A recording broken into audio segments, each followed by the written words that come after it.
So it seems like circumstances have changed. At the start of the game, we were trying to find a way to get Andre out of Globox, but now that he's out, we've got to go find our garbage lump son and bring him back. Also, Globox has indeed taken to calling him Andy, and that is pretty great. Anyway though, yes, Andre has gone off with his new best friend Reflux, and they're trying to awaken the Dark God Leptis. So we're going by sea to their base, which is all the way in the summit beyond the clouds, which is the chapter name, but we're not technically there yet. That being said, Summit Beyond the Clouds is the second shortest world in the game, next to the longest shortcut, but it is way better, even if this intro section isn't really that amazing. Basically, there are these robotic fish, or I think they're submarines maybe, that are just shaped like fish. Either way though, you basically have to shoot those with cannons, and the red health bar on the bottom is our health, or the ship's health, and the yellow bar is, well, how many of them they have left. I guess they have a shared health bar or something. Ah, well, whatever. Anyway, yeah, it depletes as you kill more. Globox will also hit some of them from time to time, but obviously if you do nothing, you're probably gonna die. I don't know, it's basically just going around in circles and juggling all cannons. Make sure to fire a few times just in case there's more than one fish, but other than that, as long as you do something, you won't die. I don't think I've ever lost this segment. It's fairly easy, and again, nothing amazing. I don't know if I'd say it's better than Longest Shortcut. The world as a whole is, but This segment is thoroughly while the Longest Shortcut was just platforming, but I don't know, I guess platforming challenges are, on a technical level, better. Either way, though, I've wanted to bring this up a couple of times, but there was actually a cut aquatic world from this game.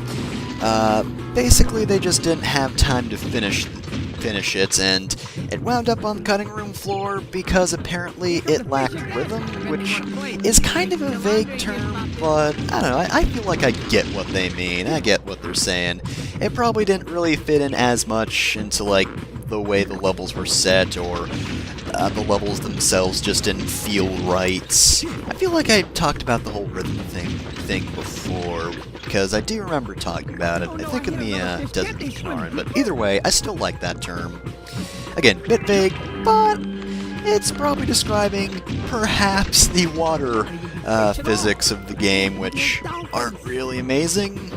We only had it for that one battle in Land of the Living Dead, which was also kind of a water level. There wasn't much water to it, but there was water in the stage, and the boss was water-based, and that one was one of the better bosses outside Reflux, but even then, nothing fantastic. But yeah, apparently it also had a slight plot in that, like, the hoodlums were using the local creatures, which are called, like, Zacs, Z-A-Q? Basically just filling them with detergent and using them for laundry, so that's rude of them. Either way, though, there's not too much else. There's a screenshot from it which shows the robotic fish, but other than that, not too terribly much. But anyway, now that that stage is done, we're actually at the summit proper, and as we can see, it is a snow stage. However, it is important to note, it's a snow stage, not an ice stage. Yeah, that's right, no ice physics in this game, despite the fact that there is a kind of snow world. First level wasn't really snow-themed, but either way, though, oh, the music here is amazing. We also start out with a pretty nice introduction, well, not really introduction to Spinaroo. We've seen plenty of them, but this is the first time we've really needed to deal with one specific mechanic about them. Oh yeah, and by the way, there's an avalanche, but we'll deal with that later. Anyway, the thing you need to know about Spinaroo is, these guys spin and can't be hit if you walk too close to them, which I think I demonstrate right here. No, apparently not. Anyway, yeah, though, if you get too close to them, they will start spinning, and you can't hit them, and they'll just move back into place.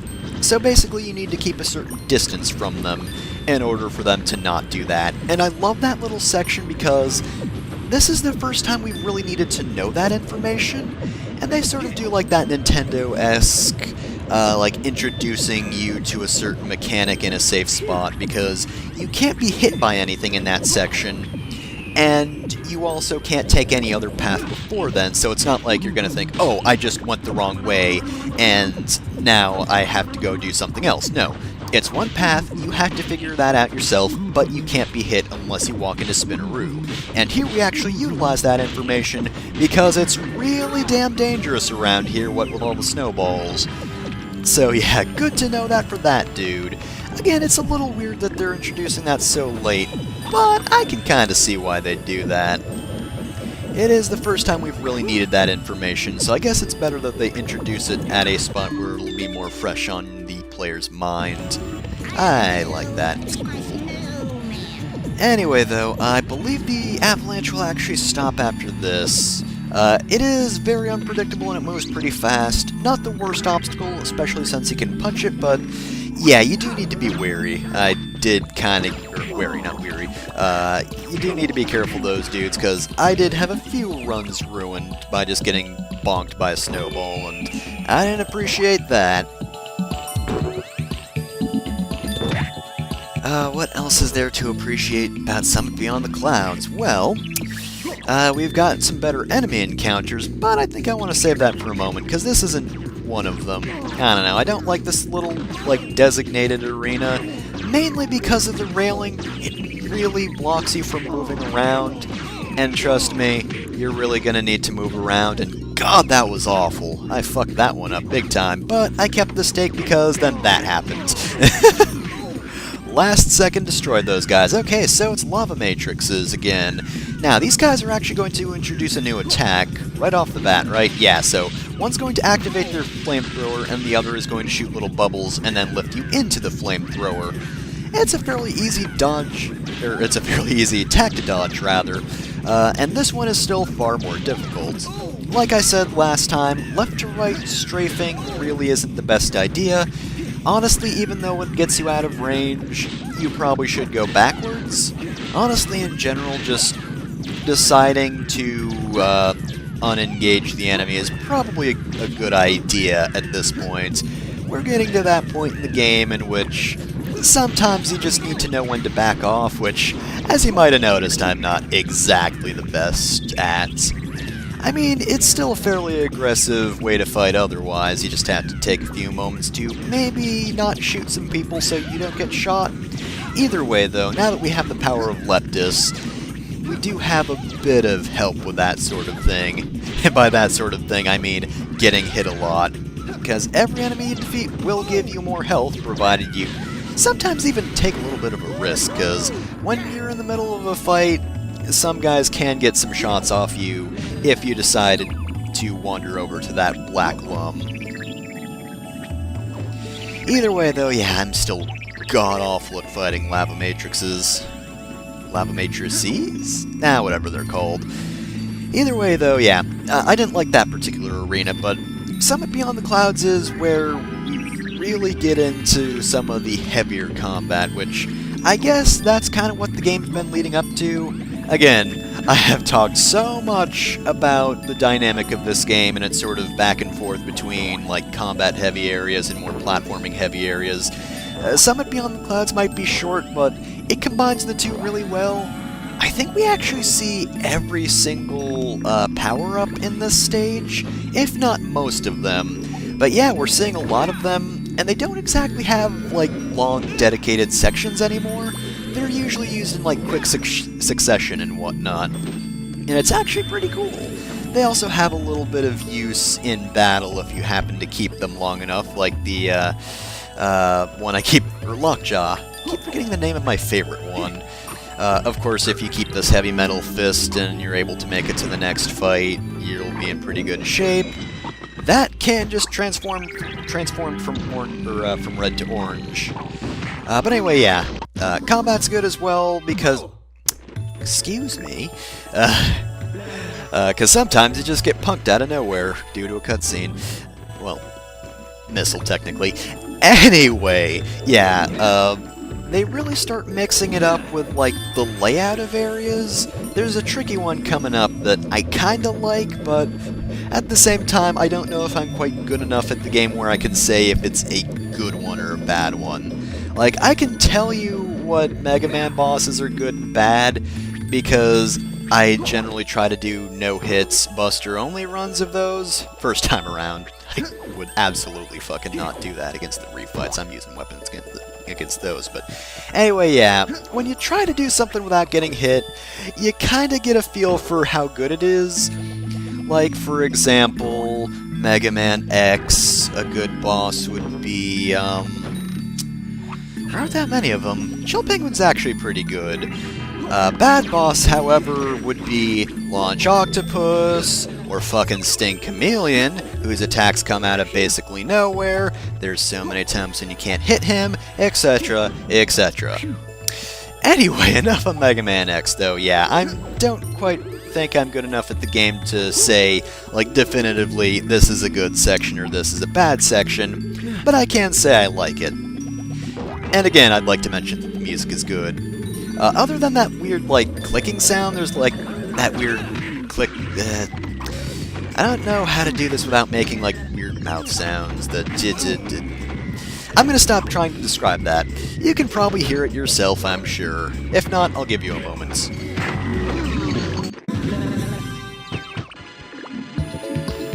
I can only assume that moment was good enough. I hope it was anyway, because I'm gonna continue speaking now. Either way, something I also noticed while editing that I'd like to point out. I don't know if it's just me, but I feel like it's a little bit darker than it was when we started the stage. Definitely more so than when we started the boat section.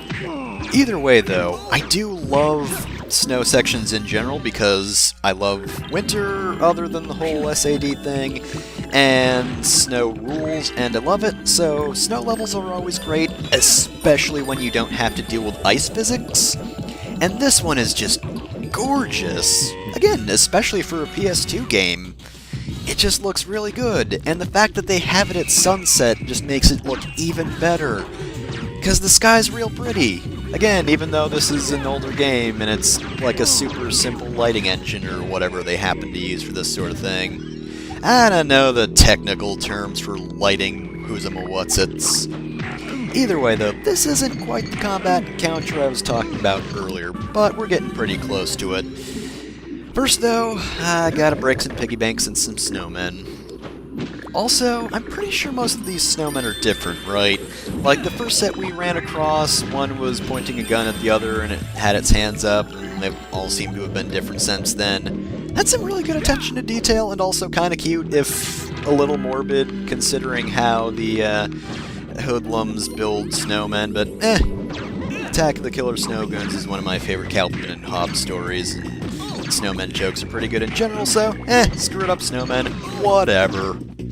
Anyway, though, this is the encounter I was talking about. You gotta do a lot of platforming just because this is a very narrow bridge, and there are a lot of people shooting you at the moment. Like, quite a few people. This dude's gonna jump down once we back off, but yeah, you don't have a lot of room to move around. You do not have a lot of room to move around, if I can speak correctly. So you kinda have to use more jumps and maybe back off a little more. I'm just used to straight strafing, so it's a little difficult for me. Plus, I don't like fighting over holes. It's just a thing I never cared for when I was a child. Like, whenever I was over pits in a game, I always got kind of nervous, so fighting over them? Oh, I don't want to do that. But anyway, though, you can actually, well, you can see here, you can still target things while jumping, so some clever back and forth around the bridge could probably save you a bit of health. Now, granted, the camera might not be the best for that.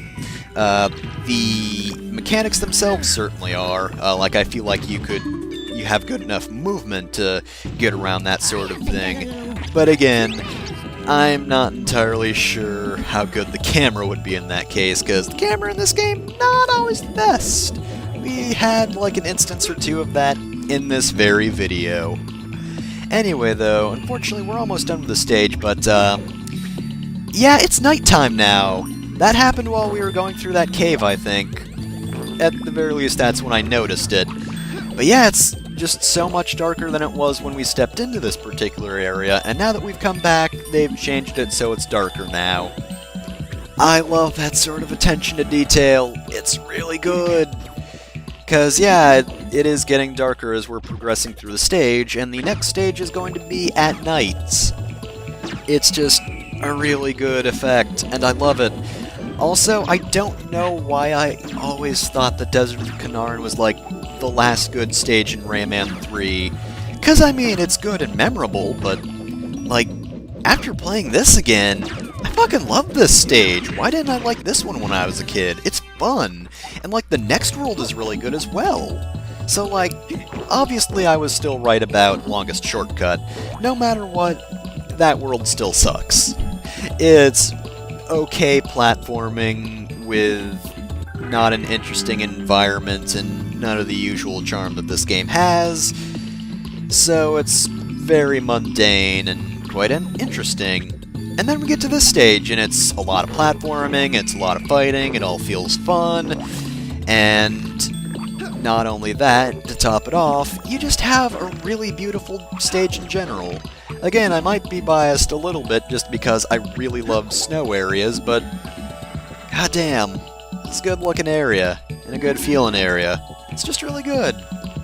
Anyway though, sadly that's the only standard stage in Summit Beyond the Clouds. But there is still one more. Help. Yep, now it's nighttime, and it's just gorgeous out here. And of course there's a wizard. Why wouldn't there be a wizard? And how did that not hit me?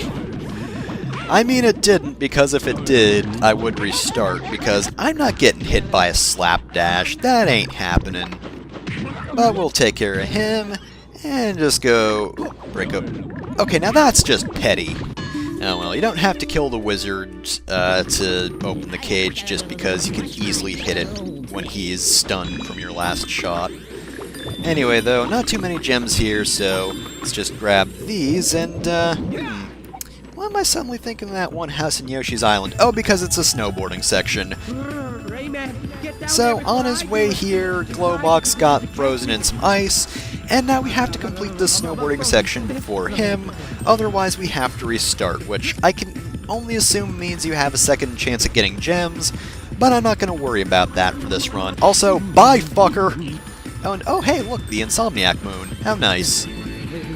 So, you do get stunned a little bit if you hit those vents. You also get turned around and you ride your snowboard backwards, which I don't think affects your speed too much. Doesn't feel like it, at least. But you probably should right yourself just in case, and you can do that by pressing the X button. So nothing too big to worry about. And most of the time, Globox is just going to talk about getting to the bottom before him, so... for some reason, he's just not really saying anything interesting while encased in ice. I don't know, Globox, you could try a little harder. Bye, fucker! I don't know.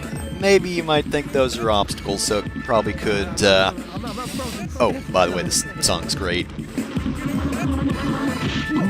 It's a pretty good remix of the previous stage's theme, except suited for snowboarding. Good, get on up, indeed. There's an emerald coming up here, and to be honest, I have no idea how to get it. I'm sorry. I failed you. I screwed up. I done screwed up. But anyway, yeah. What was I talking about before? Oh yeah, I don't know how good spinneroos are as obstacles just because they look intimidating and like they're going to hurt you if you hit them, but nope, just glide on into them and knock them into fucking space. Just fucking do it. It doesn't matter. You're on a snowboard, you're invincible to everything except vents. And yeah, that happens. I don't know why I didn't try snowboarding backwards for a while. Anyway, make sure to go around the outer section of this the half pipe of snow. I don't know how to describe that, but the episode's almost over. Anyway, you build up speed if you go on the sides, and we're done. So anyway, we've completed the Summit Beyond the Clouds, and next time on Rayman 3, we enter the Hoodlum headquarters.